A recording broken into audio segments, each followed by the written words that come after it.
Patricia Backus. I'm here to present for you a program about women in bands. This is a program that was supposed to have happened back in May, but of course we all know what happened with COVID. So I started deciding about how could we still make this work? How could we get the musicians together to feed their souls and to also do a performance for you?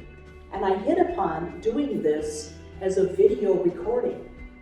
Now we had to rehearse outside, which meant we had to work with the elements of how dark it was going to be, or if we had rain, and of course we had to be able to distance the group. But it was an amazing bunch of musicians who came together to do this. Normally I use just our SAI members and maybe a few close friends, but I opened it up and I got just over 30 people who said they would play. And it was good instrumentation, but I'd already made up my mind I was going to take anyone who said they wanted to play because I thought it would be good for them. Now, let's talk about instrumentation. The music that we're playing is often over 100 years old. And so it's for instruments that we would consider vintage band instruments.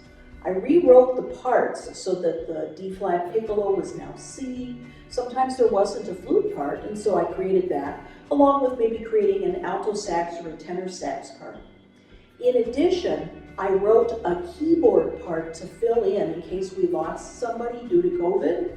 So that wasn't original to the scores at all. And of course, when I did the scores, I made sure that I marked each and every one of them that this was not an original part. And that is how we started with this. You'll notice that the shadows change in the video. You'll notice that the musicians change clothes. It's because it was recorded on different days and in a little different format from one to another, just to see if we could get it. But we found a way to do it, and that's what you're going to see today. All right, let's go. 2020 is the 100th anniversary of the ratification of the 19th Amendment to the U.S. Constitution. The fight for women's right to vote had begun nearly 80 years earlier. As women stood up to be counted, they did so in a variety of ways. They held meetings and conventions. When the newspaper men would not cover their events, they started their own newspapers to publicize their cause. Today, we look at another angle. We look at the music that was a live soundtrack to women's social history. Here's a little background to establish our context. It comes from noted author Charlotte Bronte.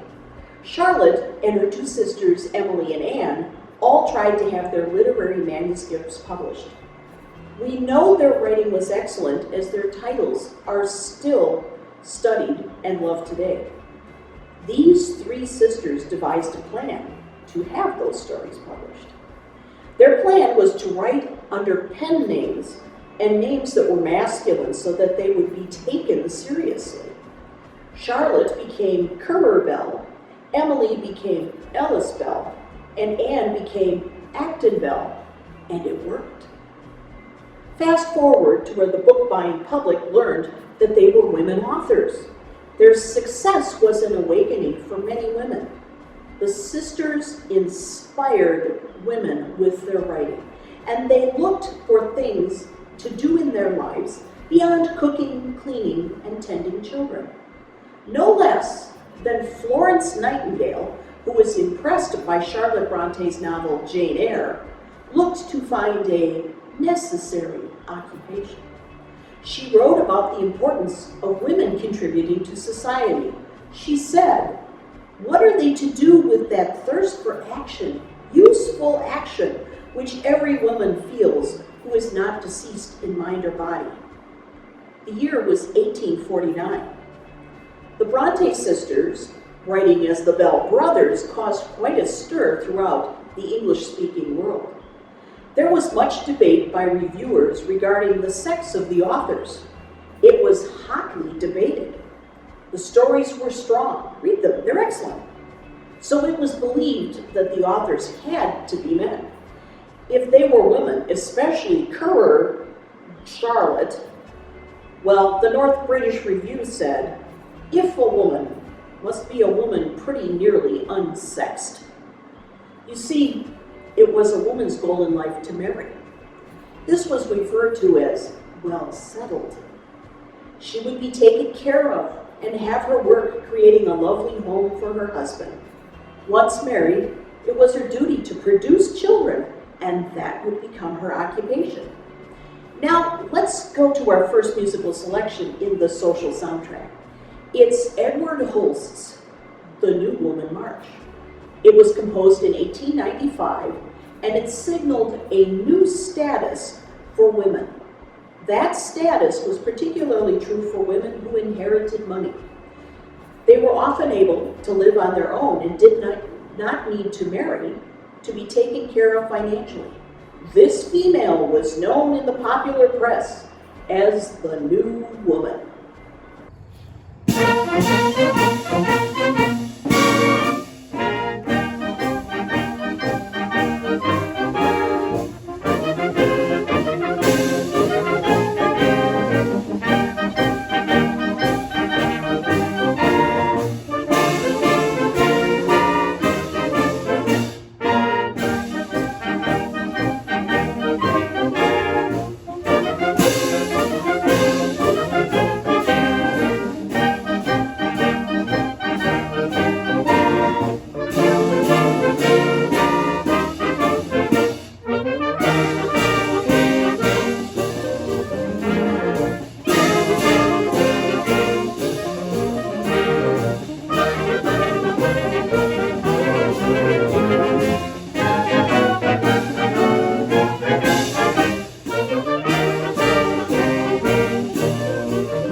Notice that this last march was composed by a man.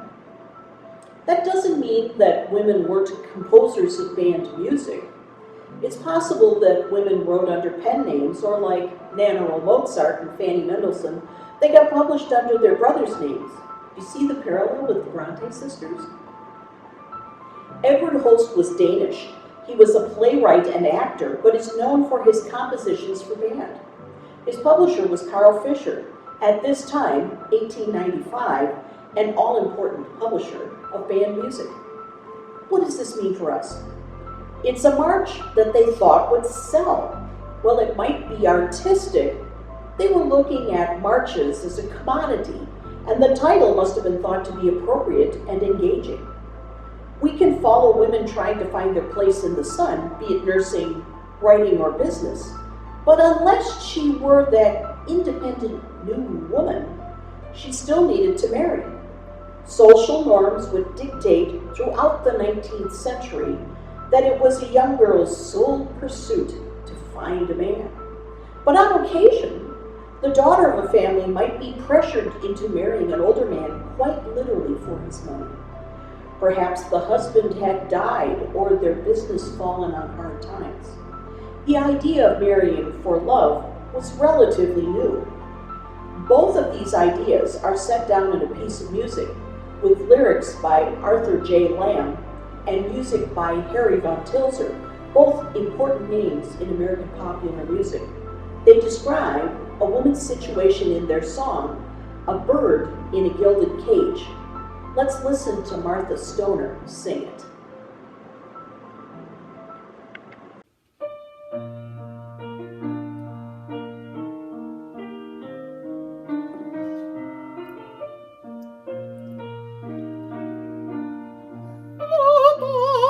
Was filled with fashion's throng, it shone with 1,000 lights, and there was a woman who passed along, the fairest of all the sights. A girl to her lover then softly sighed, there's riches at her command, but she married for wealth, not for love, he cried, though he lives in a mansion grand. She's only a bird in a gilded cage, a beautiful sight to see. You may think she's happy and free from care, she's not, though she seems to be.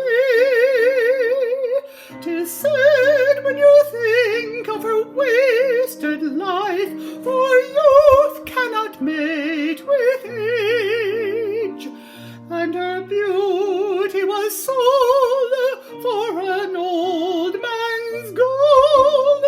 She's a bird in a gilded cage. I stood in a churchyard just at eve, when sunset adorned the west, and looked at the people who'd come to grieve for loved ones now laid at rest. A tall marble monument marked the grave of one who'd been fashion's queen, and I thought she is happier here at rest than to have people say when seen.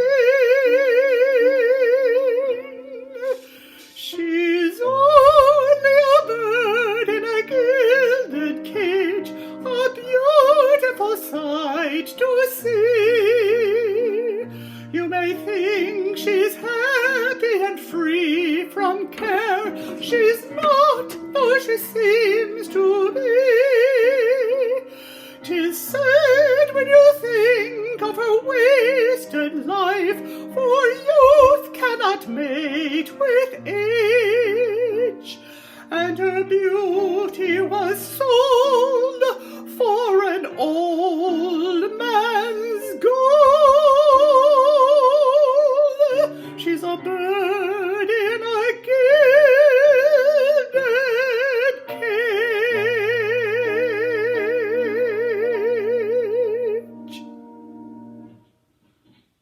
Perhaps you caught that slightly sexual reference, youth cannot mate with age.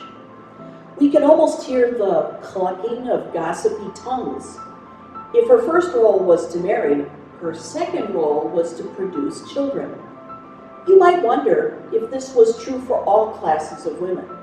A woman of higher social status was not to work outside the home. Her only interests were to be her family, her kitchen, and her church or synagogue. She couldn't sign contracts or own property. In the extremely unusual situation of a divorce, she did not get the children. They were the property of her husband.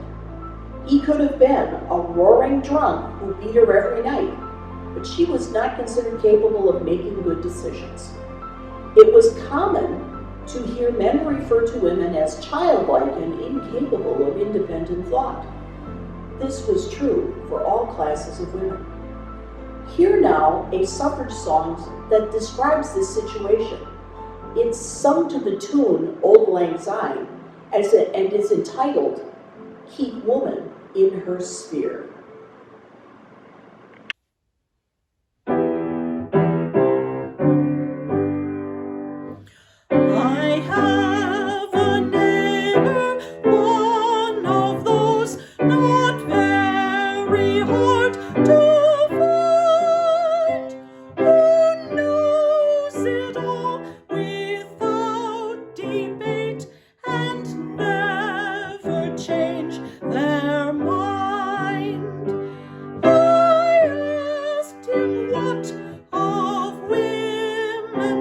rights, he said in tone severe,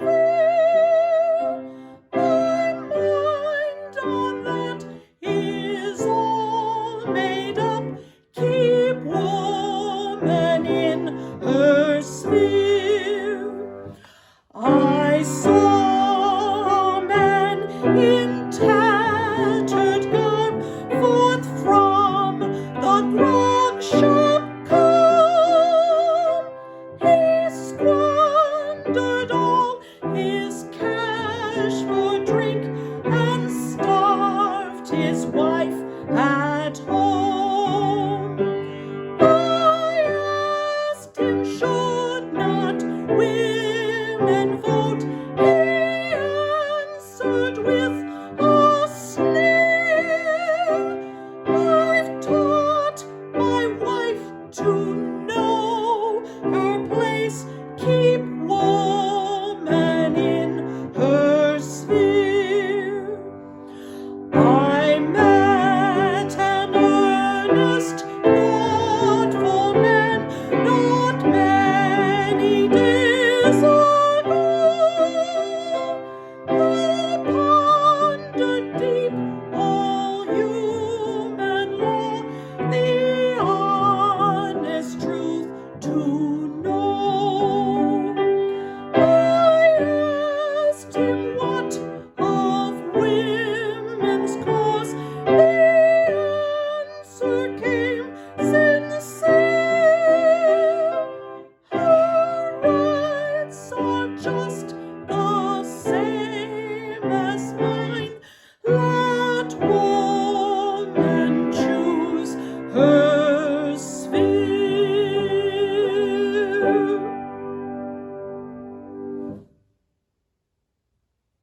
If this was an indoctrinated man's belief, you can imagine that they were not supportive of women who were striving for a better status that could help them to be more in control of their lives and their families' lives. The suffragettes appealed to politicians, local and national. We've heard of Susan B. Anthony. She was arrested for illegally voting. She was even thrown in jail because she refused to pay the fine of $100. Oddly enough, the year that Susan B. Anthony voted, 1872, Victoria Woodhull ran for president. She did not have the right to vote, but she could run for president. Other women discovered that they could be poll workers. They helped to clean up some illegal voting practices. Polling places were often in cigar stores and bars. Candidates, or their minions, could be seen at the bar buying votes in the form of free drinks. It was a long battle for the right to vote, but the women gradually found ways to take baby steps towards their goal. The suffragettes were often encouraged to show their colors. They would wear white for purity. They would wear gold or yellow for hope. These were often sashes or sometimes ribbon. And for regal or royalty, they would wear purple. This is what they marched. Now, not all men opposed women's right to vote. Theodore Roosevelt was one of the politicians who sympathized with the suffragettes. He was a good friend to band leader Helen May Butler, who was the composer of our next march. Butler had a professional, all-female touring band starting in the mid-1890s. She became known as the female Sousa. Theodore Roosevelt served as vice president to William McKinley and became acquainted with her group when the band was appearing at the Pan American Exposition in Buffalo, New York. The year was 1901. When McKinley was assassinated, Roosevelt became president and completed McKinley's term. Then, at the 1904 Republican Convention held in Chicago, Helen May Butler and her band were invited to perform. She was also asked to compose the official march of the convention. Thus was born Cosmopolitan America. This march has a slightly different form. What might be considered the trio section, is a composite of well-known melodies. You might hear Maryland, My Maryland, also known as O Tannenbaum, Du Du liegst mir im Herzen, and some Wagner for good measure. I speculate that these melodies were favorites for some states that were attending the convention, but their purpose has yet to be revealed. Note also that this is our first composition by a female composer.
For the band members who were traveling as performers, life was not always easy, and they were often booed until they played. By all accounts, Helen May Butler and her American Ladies Concert Band were a great hit. They toured for over 20 years, no mean feat in itself. A woman's lot in life improved slowly. For the original organizations fighting for their right to vote, these times became known as the doldrums. They had tried doing parades. The first was in February of 1908, but it wasn't overly successful. It took another young woman named Alice Paul to get things moving again. She created an event in Washington, D.C. called the Women's Suffrage Procession. We would call this a parade, and if you're going to have a parade, you certainly need a number of bands. Alice Paul was a master at getting publicity for the movement. She chose March 13th, 1913 as the perfect date for this parade. It was the day before Woodrow Wilson was to be inaugurated, and Washington, D.C. was packed with people from all across the country. This would naturally include the press. Her participants numbered somewhere between 5,000 and 10,000 marchers. We have the parade lineup from the official program book. Sadly, for those of us who want to know the names of the bands that marched and what selections they played, none of that was ever given. Even the newspaper only lists them as band, or in one case, women's band. We know that there were at least 6 bands, possibly 9, and we know that one was indeed an all-female group. The parade route was to go right down Pennsylvania Avenue and eventually end with a rally at Memorial Continental Hall. Alice Paul initially had difficulty getting a permit for the parade and met with resistance from the Washington, D.C. Police Department. Eventually, she overcame the challenges and even had the presence of forethought to have a backup militia in case there was any trouble. At the Treasury Building, there was a pageant of allegorical tableau acted out. An orchestra performing the music from Wagner's Tannhäuser accompanied these tableaux. No mention of whose orchestra this might have been is in any of the DC newspapers or the official program booklet. It was probably an all-male orchestra, but there were a number of all-female orchestras that were performing in 1913. The tableaux were timed to begin when the parade stepped off, and they were to be completed as the parade marched into view at the Treasury Building. The parade and the tableau began with no problems, but it quickly became apparent that the police were not going to quell the crowds who crushed into the street to block the parade's progress. The marchers, floats, horseback riders pushed their way as best as possible. It took more than an hour for the parade to reach the Treasury Building, and the rally site became more of a hospital than a stage for celebration. It is estimated that the crowd was 500,000 people, mostly men. The women in the parade were beaten, pulled from their horses, spit upon, and many were injured. The numbers range from between 100 and 300 who were taken to hospitals. Ambulances could hardly get through the crowds. The militia did have to be called in to restore order. But there's a silver lining. Remember that because of the inauguration, the city was filled with newspapers. This became a lead story in virtually every newspaper across the nation. It sparked a new energy for the cause, and even more parades were organized. Of course, you need a band if you're going to have a parade. But there's more music. When women gathered for suffrage meetings, they would sing. It makes perfect sense. In homes all across the United States, entertainment was what you made yourself. Games were played. Live poetry reading was presented, and singing took place in the front parlor. How many families strove to have a piano or organ in the parlor? When photography was new, people posed for family pictures with their piano. It was a sign that they were cultured, that they had made good. Songs were sung while the women drove to and from their destinations in their covered wagons, carriages, four-in-hands, pony carts, and eventually automobiles. Perhaps you've experienced this during car trips. My own family had a fondness for $100 of beer on the wall. Were you a Girl Scout? How often were there singing sessions and songbooks? It should not surprise you that there were songs for suffrage as well. Here's another one that was sung to the folk song, "Good Night, Ladies." The new words dubbed it, "Come Vote, Ladies."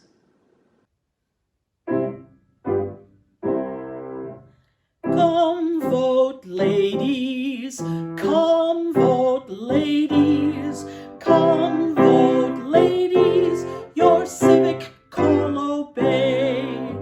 Gladly we will cast a vote, cast a vote, cast a vote. Gladly we will cast a vote on election day.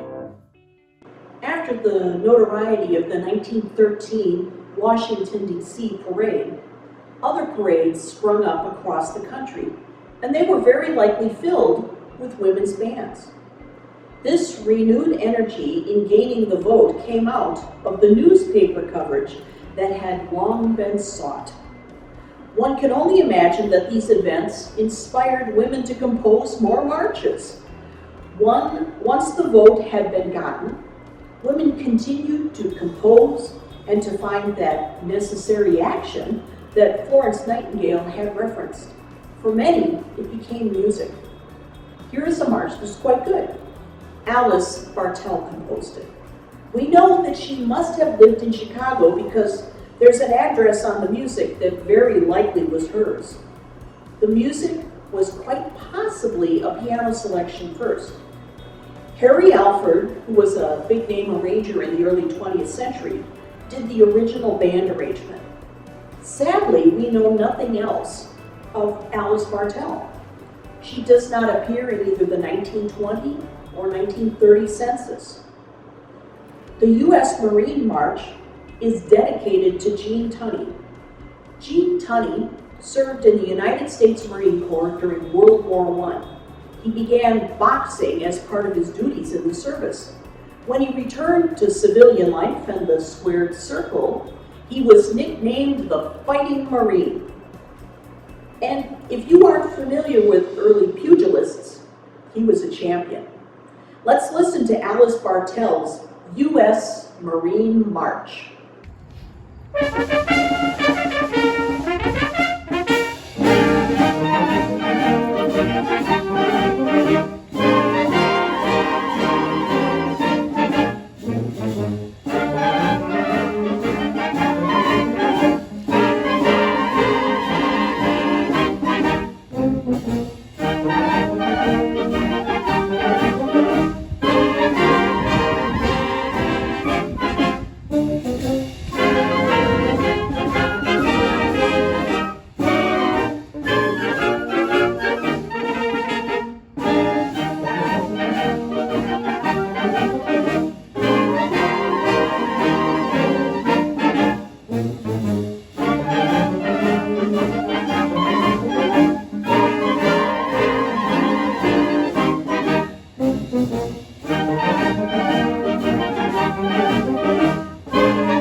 and the military have always gone together. They're efficient ways for moving troops. Various brigades and divisions had their own marches as far back as pre-Civil War America. Band composers were commissioned to write these marches. Our second to last march today is by Mrs. George F. Patton Jr. Yes, that Patton. Well, women had fought for and won the right to vote by the time of this march. They were still struggling to find their voice when the United States entered World War II. Notice that the march is by Mrs. George F. Patton Jr. Did the publisher think it would be better to sell under the general's name? No doubt. It does, however, diminish the history and biography of Beatrice Ayer Patton. She grew up in a wealthy family in Lowell, Massachusetts.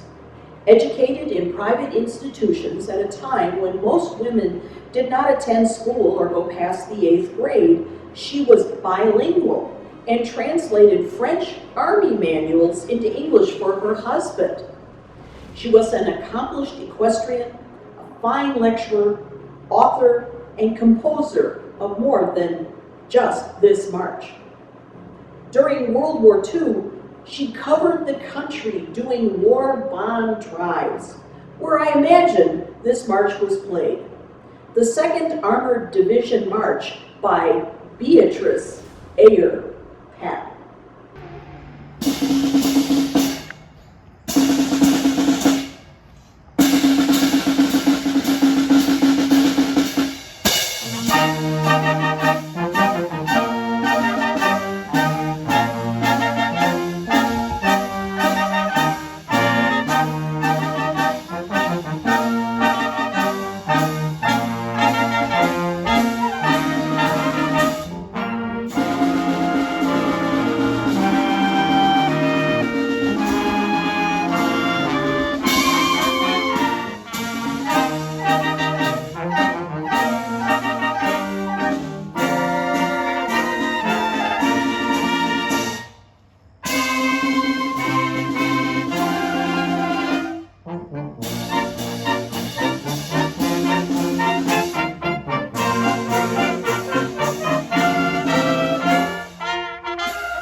Stepped into many new roles in the 1940s. Captain Mary Bell Nisley appears to have been the first woman to lead a band in the U.S. military. This required an act of Congress. She led the United States Women's Army Air Corps Band. This eventually became the WAC Band. Charlotte Plummer Owen became the director of the United States Marine Corps Women's Reserve Band. The Coast Guard had spar bands, probably two, and the Navy had a drum and bugle corps that was centered at the Washington Monument in Washington, D.C. These were all women's bands, and their stories are just as compelling, but I'll save that for another program. The parades and their music were truly a soundtrack to suffrage. To complete our program today, we have the Suffragettes March by Otto F. Schreiner. Otto Frederick Schreiner was the son of Bavarian immigrants, but he was born in New York City, possibly the Bronx. He was a musician of some kind. At one time, he worked for the Metropolitan Opera House. We know nothing of his musical training.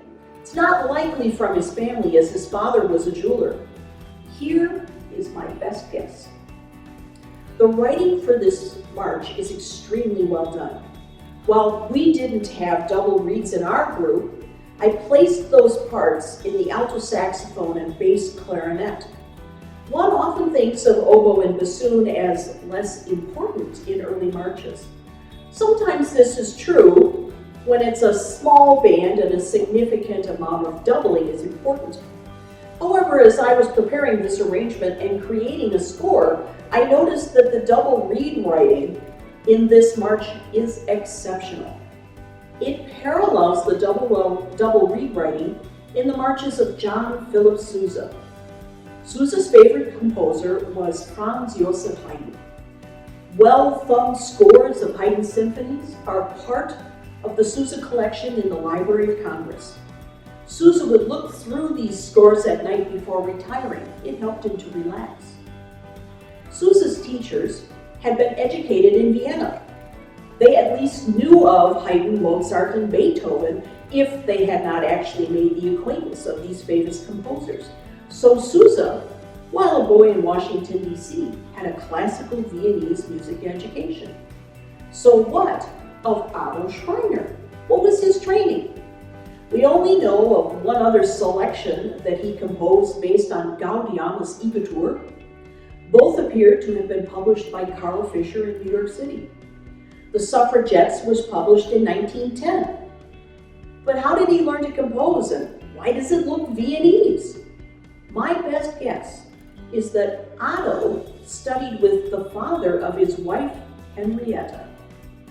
She was born in Vienna, but immigrated to the United States with her family. I speculate that her father was Otto's teacher. Let's listen to The Suffragettes by Otto Schreiner.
enjoyed this program, The New Woman, a social history of women as told through music.